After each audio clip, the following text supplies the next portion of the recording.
Hello. In the previous video, we've been seeing how to install an IDE, in particular the Eclipse IDE. Earlier, we had also installed the IntelliJ and set up the Java environment by installing JDK, JRE and the JVM. Now, we are going to see how I'll be distributing the code to you. As mentioned earlier, we'll be using Git. Git is a repository with version controlling system, but for now we'll be only using the repository part. It's just a place where I go and store or dump data. It's like a warehouse. So after writing code, we will push the code to Git, where it will be available for all of you to download, much like what you do in Google Drive. However, this is mainly for distributing code. We are using Git because in Java, as we progress, you'll find that the folder structure becomes very important and all your solutions are not one file but a group of files.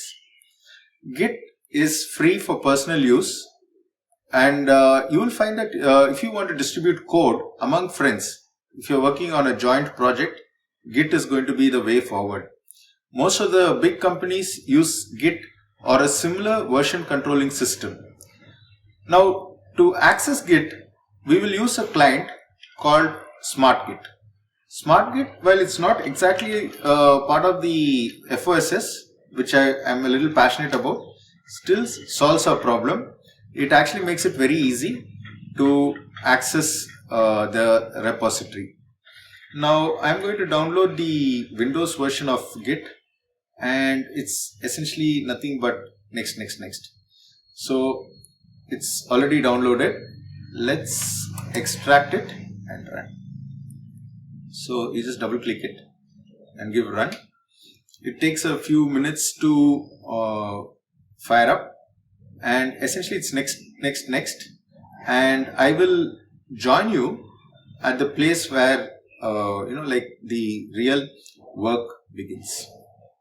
So here everything is in the default location, so just next, and then I install. Right, so now the Git has been installed and smartGit has been installed. So let's see the configuration options which are there. So basically you accept the license, and since we're going to use a non-commercial license, there is a little bit of terms and conditions which you have to read. So you'll find that we are using it for non-commercial use, and also we are willing to use the latest version of Git, smartGit. So I think we are good to go. So confirm the licenses, the agreement, and press OK. And you need to give the name which you will be using it under. It just stores it in a file.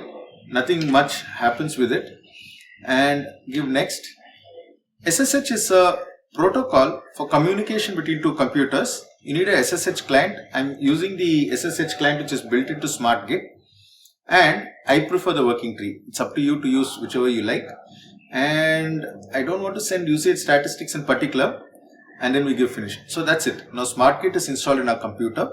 It's a client which helps you to access the Git repository and clone the repository to your machine. So I'm going to need to clone an existing repository, and I give OK.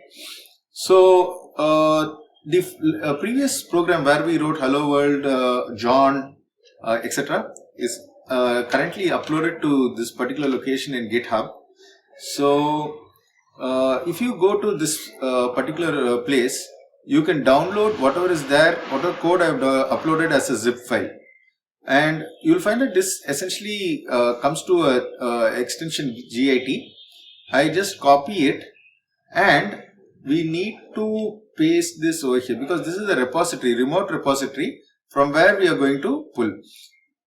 I will be working on a local repository and pushing it to the remote repository. Right. Now, you just leave this settings as is.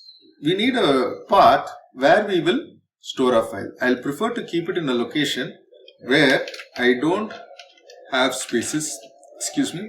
And when I put it in my installation file, nobody else can take a peek into that. So I'm going to call this as Java Git repo. I'm just using the camel case, ensuring there's no space. I'm also using underscore instead of minus. you will understand that it's a better way to work with. So this is the folder. It's a special folder designated by the Git platform that this is going to be a repository of something which is being cloned.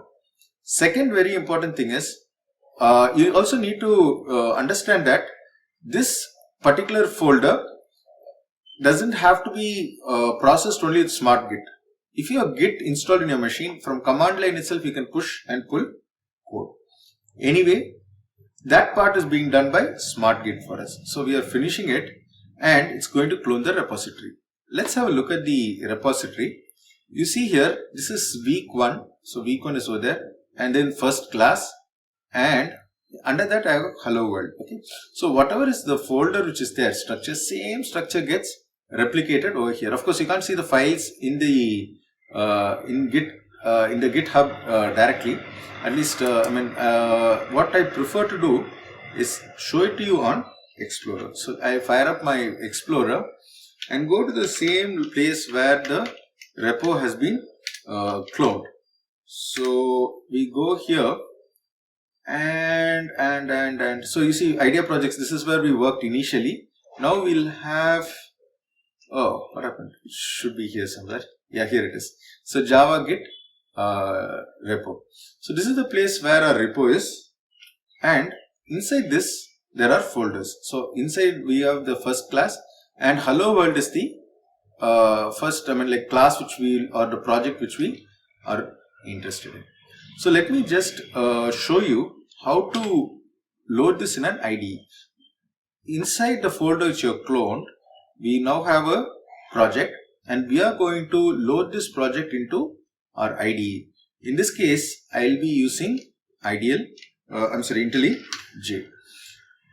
So IntelliJ Community Edition is firing up.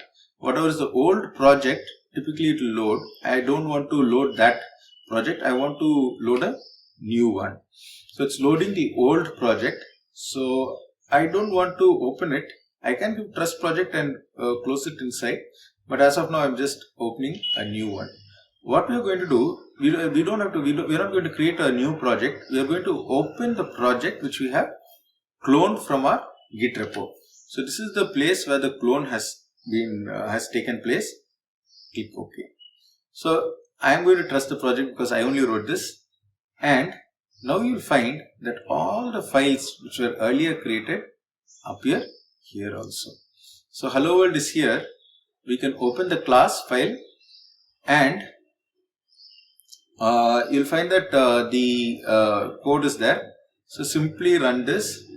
It will do all the build and other routine stuff, parse the data, ensure everything is fine. So you can see it happening at the bottom, and the code is getting run. So now once you load it to your machine, you can do whatever modification which you want. But remember, the next time you pull the code, it will look at the difference and ask you whether you want to merge the difference. Anyway, you'll be seeing that as we go along. So for now, please remember that we are using a repository, a code repository, pulling the code, and we will be able to load the code into a IDE and run. The reason we do this is, unlike a language like Python, which is going to have step-by-step instructions in a sequential fashion, Java will have multiple files which we'll be referring to, and it will not be very convenient to give all of those files in any other way. And remember, this is the standard way all the IT companies work, and you can also start your own project, work with your friends, and do a lot of nice things.